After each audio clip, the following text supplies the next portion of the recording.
Sensus penduduk lanjutan 2020 yang sempat tertunda karena pandemi COVID-19 sudah kembali digelar sejak tanggal 15 Mei hingga 30 Juni 2022 mendatang. Sensus penduduk lanjutan 2020 ini menyasar kepada sekitar 4,3 juta sampel rumah tangga mekanisme long form dengan variabel yang lebih banyak. Sensus penduduk lanjutan ini dilaksanakan untuk mendapatkan informasi tentang tingkat kelahiran, tingkat kematian, migrasi, ketenagakerjaan, hingga pendidikan dan perumahan. Tentunya dengan diadakan kegiatan ini, partisipasi masyarakat dalam menyukseskan sensus penduduk lanjutan sangat diharapkan. Lalu apa saja keuntungan atau manfaat yang bisa diperoleh dari hasil sensus penduduk ini? Berikut obrolan selengkapnya.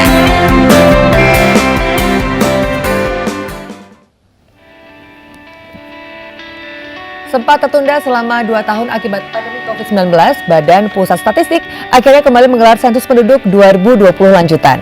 Ada beberapa variabel yang akan disensus BPS, antara lain karakteristik penduduk, migrasi, pendidikan dan komunikasi, disabilitas, ketenagakerjaan hingga perumahan. Lalu apa saja tujuan dari sensus penduduk 2020 lanjutan ini dan apa saja manfaat yang bisa diperoleh dari hasil sensus ini? Berikut ini sudah hadir bersama dengan saya di studio, yaitu Direktur Diseminasi Statistik Ibu Dwi Retno Wilujeng Wahyu Utami SSI MSI. Selamat siang Ibu Dwi, apa kabar hari ini? Selamat siang Mbak Kiki, alhamdulillah baik. Baik ya Bu ya. Tadi kita sudah sempat melihat bahwa fakta di lapangan sudah dilakukan sensus di tahun 2020. Lalu pada tahun yang lalu ini sudah terlaksana, BPS telah melaksanakan sensus penduduk 2020, dan kemudian bisa diceritakan Ibu informasi apa saja yang telah didapatkan atau dihasilkan pada sensus penduduk tahun 2020 yang lalu Ibu. Baik, makasih Mbak Kiki. Selamat siang Mbak Kiki dan pemirsa. Pada tahun lalu 2020, sensus penduduk 2020, kami telah menghasilkan data terkait jumlah penduduk, komposisi penduduk, dan juga distribusi penduduk. Dan ini adalah hal yang penting untuk mendukung satu data kependudukan Indonesia. BPS juga telah merilis data sensus penduduk ini bersama dengan Dukcapil, dan kami telah merilis data jumlah penduduk, baik menurut provinsi maupun juga kabupaten kota, kemudian juga penduduk menurut kelompok umur dan juga jenis kelamin.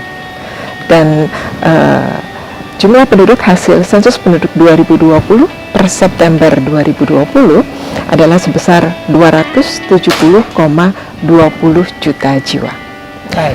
Laki-laki sebesar 136,66 juta jiwa dan perempuan 133,54 juta jiwa. Adapun pertumbuhan penduduknya ini lebih rendah dibandingkan dengan pertumbuhan penduduk 10 tahun yang lalu, yaitu dari 2010 sampai ke 2020 pertumbuhan penduduknya adalah 1,25%. Dan dari hasil tersebut, mayoritas penduduk Indonesia itu didominasi oleh generasi Z dan juga generasi milenial.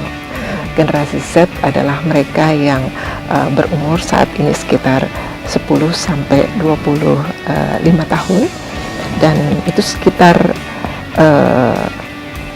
27,94%. Dan yang kedua adalah generasi milenial yang saat ini berumur sekitar 26 sampai 40 tahun, dan itu ada sekitar 25,87% dari total populasi. Dan kedua generasi ini tentu adalah mereka yang berada pada usia produktif, sehingga menjadi peluang untuk mempercepat pertumbuhan ekonomi juga. Baik, diharapkan akan seperti itu nanti ke depannya Ibu ya. Lalu ini tahun 2022, tahun ini BPS kembali melaksanakan sensus penduduk yang merupakan lanjutan dari sensus penduduk tahun 2020. Lalu yang ingin kita tahu nih Bu, apa sih Bu yang membedakan antara sensus penduduk yang lalu, yang 2020 dengan lanjutan yang sekarang ini? Ya, terima kasih Mbak Kiki.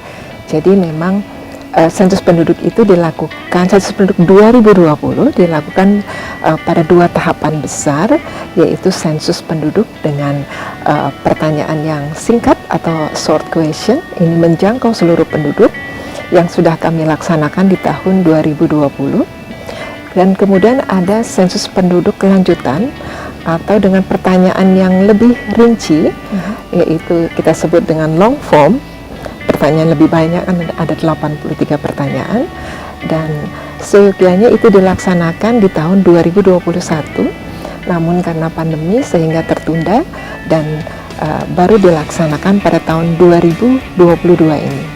Dimulai pada 15 Mei dan berakhir 30 Juni. Baik. Untuk sensus sendiri, apakah memang sebetulnya dilakukan secara berkala setiap tahunnya atau ada waktu-waktu khusus tersendiri, Bu? Sensus penduduk dilakukan 10 tahun sekali. 10 tahun sekali.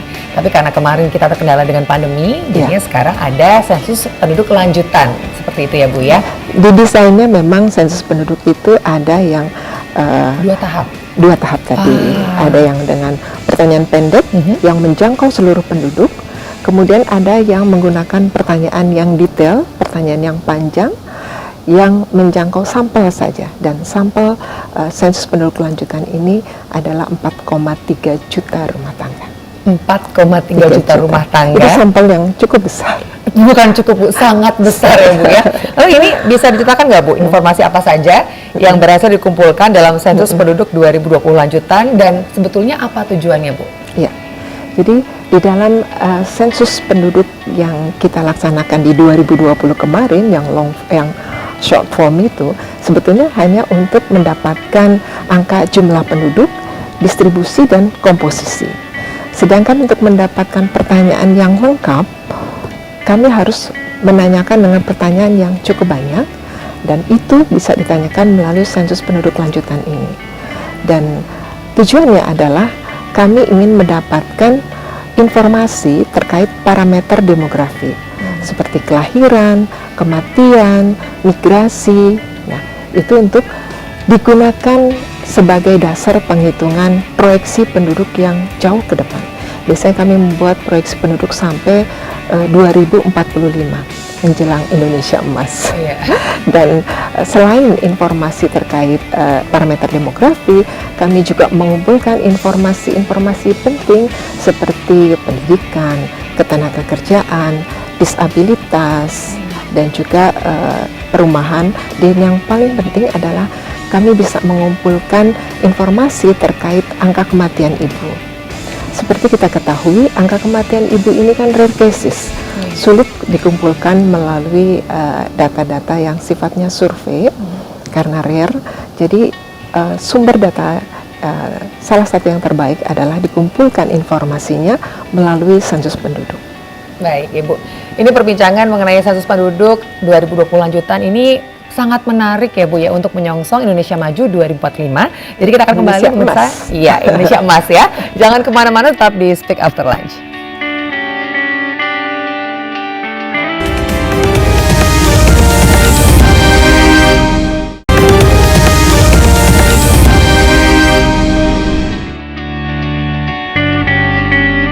Kembali lagi bersama dengan saya King Cahya di Speak After Lunch. Kita masih berbincang mengenai sensus penduduk 2020 lanjutan untuk menyongsong Indonesia Maju 2045. Masih bersama dengan saya Direktur Diseminasi Statistik Ibu Dwi Retno Wilujeng Wahyu Utami SSI MSI.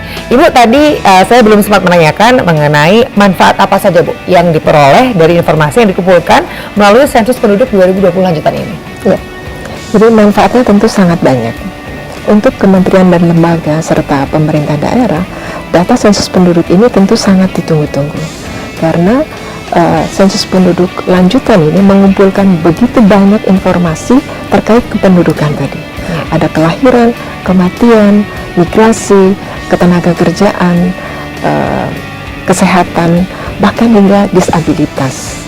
Dan tentu data-data ini akan menjadi dasar yang digunakan, karena tentu dasar perencanaan pembangunan adalah salah satunya adalah terkait informasi jumlah penduduk, baik jumlah penduduk per kelompok umur maupun informasi lainnya. Itu artinya banyak kementerian lembaga akan menggunakan data penduduk yang terupdate ini per kelompok umur dan juga jenis kelamin ini untuk digunakan baik di perencanaan di tingkat nasional maupun provinsi dan kabupaten kota. Sebagai informasi misalnya, kami mengumpulkan data terkait disabilitas. data disabilitas ini tentu sangat penting untuk dasar perencanaan pemerintah juga mengalokasikan dari mulai infrastruktur yang dibutuhkan terkait disabilitas, juga Kementerian Sosial membutuhkan untuk bantuan untuk mereka yang penyandang disabilitas dan sebagainya. Baik. Ya, ini setelah kita mengetahui manfaatnya ini, Bu. Ya. Ini siapa saja yang akan didata? Apakah semuanya atau hanya untuk kelompok-kelompok tertentu saja? Ya, jadi seperti saya sudah sebutkan tadi, ketika sensus penduduk yang 2020 yang dengan short question itu ditanyakan kepada seluruh penduduk. Ya, tetapi untuk pertanyaan yang detail, pertanyaan yang panjang itu hanya ditanyakan ke sebagian sampel saja. Artinya ada sampel 4,3 juta rumah tangga yang akan ditanyakan informasi yang detail tadi. Artinya tidak semua penduduk akan ditanyakan, tetapi sampel 4,3 juta ini adalah sampel yang cukup besar dan hasilnya representatif untuk disajikan nantinya hasilnya hingga ke level kabupaten kota. Baik. Lalu untuk sekarang ini dalam kondisi pandemi, Bu, apakah aman menerima petugas sensus untuk dapat disensus langsung untuk datang ke rumah-rumah, Bu? Ya, kami tentu menaruh perhatian yang tinggi terhadap keamanan, baik untuk petugas maupun juga keamanan responden. Karena itu, petugas yang kami turunkan sudah dilakukan vaksinasi dengan booster COVID-19, kemudian juga petugas dilengkapi juga dengan APD, baik itu masker, face shield maupun hand sanitizer, dan juga tetap menjaga jarak tentunya. Iya. Baik, lalu untuk keamanan data yang didapatkan, ini apakah kami juga mendapatkan jaminan keamanan data yang didapatkan oleh Badan Sensus ini atau seperti apa, Bu? Ya. Kami tentu bekerja di Badan Pusat Statistik, bekerja berdasarkan Undang-Undang Statistik Nomor 16 Tahun 97, di mana di sana mengangkat isu bahwa keamanan data dan kerahasiaan data harus dijaga. Karena itu di dalam semua kuesioner kami juga tercantum kalimat rahasia, artinya seluruh informasi yang diperoleh dari responden harus dirahasiakan. Dan juga kami bagian dari masyarakat internasional, bagian dari kantor statistik di dunia, National Statistical Office, yang tentu kami harus patuh pada fundamental principle of official statistic, dan salah satunya adalah bagaimana kami bisa menjaga kerahasiaan data. Begitu juga pada saat kami melakukan diseminasi data, kami tidak memberikan data individu kepada pihak pengguna, tetapi kami sudah menghilangkan unsur data individunya, sehingga agregat saja yang kami berikan kepada pengguna data. Baik, lalu untuk masyarakat yang ingin mengetahui informasi lebih lanjut mengenai sensus penduduk lanjutan 2020 ini harus menghubungi siapa atau harus kemana ini, Bu? Ya, jadi informasi itu ada di landing page di website kami sp2020.go.bps.go.id, dan juga jika ada informasi yang penting, misalnya masyarakat juga bisa mendatangi kantor BPS Kabupaten Kota atau kantor BPS Provinsi yang terdekat. Di sana semua informasi bisa diperoleh. Atau ingin melaporkan sesuatu yang tidak tepat, misalnya juga dipersilahkan. Terbuka sekali seperti itu ya. Baik, pemirsa, kita masih akan berbincang, jadi jangan kemana-mana, tetap di Speak After Lunch.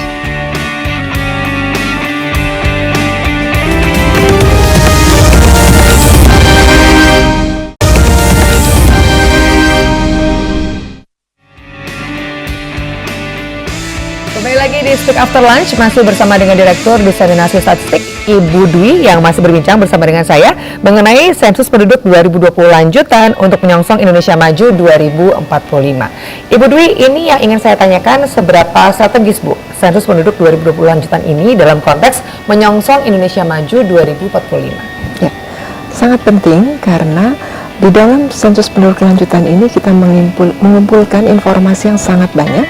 Ada 83 pertanyaan yang dikumpulkan, dan itu menyangkut pertanyaan terkait parameter demografi, kelahiran, kematian, dan juga mobilitas, kemudian terkait disabilitas, kematian ibu juga, dan kemudian ketenaga kerjaan, kesehatan, dan perumahan. Seluruh informasi ini akan menjadi informasi yang penting untuk kita bisa melihat bagaimana gambaran peluang yang akan kita peroleh, karena kita juga bisa melihat bonus demografi yang kita peroleh, di Indonesia peroleh itu. Karena bicara bonus demografi, kondisinya akan sangat berbeda-beda di setiap provinsi. Jadi itu akan menjadi informasi yang sangat penting untuk kita melihat dan bagaimana kita bisa memanfaatkan Indonesia Emas ke depan. Baik. Lalu kementerian atau lembaga apa saja Bu yang dapat menerima manfaat dari data yang dihasilkan sensus penduduk 2020 lanjutan ini? Paling tidak Bappenas tentu akan juga menjadi pengguna utama, karena hasil sensus penduduk ini tentu akan digunakan untuk perencanaan pembangunan. Pembangunan manusia, kemudian pembangunan di bidang pendidikan, kesehatan, infrastruktur, dan sebagainya. Kemudian Kementerian Dalam Negeri juga akan memperoleh manfaat karena kami melakukan sensus penduduk ini menggunakan data dasar yang berasal dari Dukcapil, dan kami akan memberikan data balikan yang tentu memberikan informasi yang penting juga untuk Dukcapil. Karena dari data sensus penduduk itu maka kita juga akan bisa memperoleh terkait data penduduk yang alamat domisilinya itu tidak sama atau tidak sesuai dengan alamat di kartu keluarganya dan sebagainya. Dan juga informasi lain, misalnya ada penduduk yang belum mempunyai NIK misalnya, itu bisa kami informasikan kepada Dukcapil. Kemudian Kementerian Kesehatan tentu juga bisa menyusun kebijakan berdasarkan hasil dari sensus penduduk ini terkait fertilitas, mortalitas, dan juga kematian, termasuk juga kematian ibu. Kemudian Dinas Sosial juga bisa mengambil manfaat dari data-data penduduk disabilitas yang kami hasilkan dari sensus penduduk. Artinya seluruh kementerian dan lembaga itu akan mendapatkan manfaat dari hasil sensus penduduk ini. Demikian juga masyarakat, tentunya masyarakat juga akan mengambil manfaat dari hasil sensus penduduk ini, baik langsung maupun tidak langsung, karena kebijakan yang didasarkan dengan data yang akurat dan informasi yang up to date tentu akan lebih tepat seperti itu. Karena ada 4,3 juta rumah tangga ya Bu ya yang terlibat dalam sensus lanjutan ini. Jadi kalau misalkan ada masyarakat yang enggan, mungkin sekarang jadi terbuka ya, lebih terbuka lagi untuk bisa memberikan jawaban sesuai dengan yang ditanyakan oleh yang pada saat petugas sensus itu datang ke rumah, seperti itu ya Bu ya. Lalu ini kendala terbesar apa Bu dalam melaksanakan sensus penduduk 2020 lanjutan ini? Apakah mungkin ada penolakan atau enggan berpartisipasi atau seperti apa Bu kendala-kendalanya? Iya, kendala pertama tentu karena kita masih berada di tengah pandemi, walaupun mudah-mudahan sudah semakin landai, tetapi kami tetap mematuhi prokes. Artinya mudah-mudahan ini sudah tidak menjadi kendala utama lagi, tetapi tentu juga karena kami mendata begitu banyaknya responden atau masyarakat, biasanya kendala utamanya adalah di wilayah-wilayah perumahan elit yang agak sulit respondennya ditemui.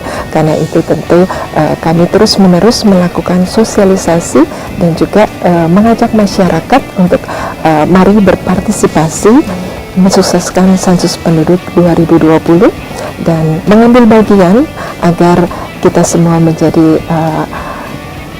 berperan di dalam proses pembangunan ini. Dan nantinya akan merasakan manfaatnya juga ya Bu ya? Akan merasakan manfaatnya, karena itu kami minta juga untuk masyarakat yang kebetulan terpilih menjadi responden, terimalah petugas kami, berikan jawaban yang jujur dan lengkap, karena ini adalah bagian penting ya, untuk 10 tahun ke depan. 10 tahun ke depan. Baik, lalu Bu, ini kapan hasil sensus ini akan dikeluarkan atau bisa diakses oleh masyarakat? Insya Allah hasil sensus penduduk ini akan kami rilis pada bulan Januari 2023. 2023. Jadi silakan untuk masyarakat yang mungkin sekarang sedang diminta partisipasinya gitu ya, untuk bisa langsung memberikan data-datanya yang jujur ya Bu ya. Baik, lalu tadi Ibu sempat menyebutkan kalau masyarakat ingin mungkin mengadu atau memberikan masukan itu ke website mana atau harus menghubungi siapa Ibu? Ya. Jadi di website Sensus Penduduk 2020 yaitu di sensus.bps.go.id/sp lanjutkan. Oke, sekali lagi Bu, boleh Bu? Boleh. sensus.bps.go.id/sp lanjutkan. Oke, silahkan diakses ya. Ada informasi apapun boleh, silahkan. Ya. Lalu Ibu, ini harapan BPS terhadap masyarakat yang mungkin sekarang sedang menyaksikan atau mungkin nantinya akan didatangi langsung oleh petugas sensus seperti apa? Silahkan Ibu. Jadi kepada Bapak Ibu yang kami harapkan mengambil bagian dan berpartisipasi dalam kegiatan sensus penduduk lanjutan ini, karena kegiatan sensus penduduk 2020 long form atau sensus penduduk lanjutan ini adalah kegiatan yang sangat penting dan mengumpulkan informasi juga yang sangat penting untuk perencanaan pembangunan manusia ke depan. Karena itu harapan kami Bapak dan Ibu sekalian dapat mengambil bagian mensukseskan sensus penduduk 2020 lanjutan ini, dan juga Bapak dan Ibu menjadi responden, maka terimalah petugas kami dan berikan jawaban dengan jujur dan lengkap. Karena partisipasi Bapak dan Ibu sekalian akan menjadi bagian dari kemajuan pembangunan di Indonesia. Terima kasih. Baik, terima kasih Ibu. Tak terasa kita sudah sampai di penghujung acara. Terima kasih sekali lagi untuk Ibu Dwi Retno Wilujeng Wahyu Utami SSI MSI, ini selaku Direktur Diseminasi Statistik yang sudah hadir dan berbincang hari ini menyampaikan data-data yang luar biasa, dan semoga nanti lancar sampai pengumpulan data di akhir ya Bu ya, sampai nanti di bulan Januari 2023 untuk bisa diakses langsung oleh masyarakat. Baik pemirsa, akhirnya saya Kiki Cahaya pamit undur diri. Selamat siang dan sampai jumpa.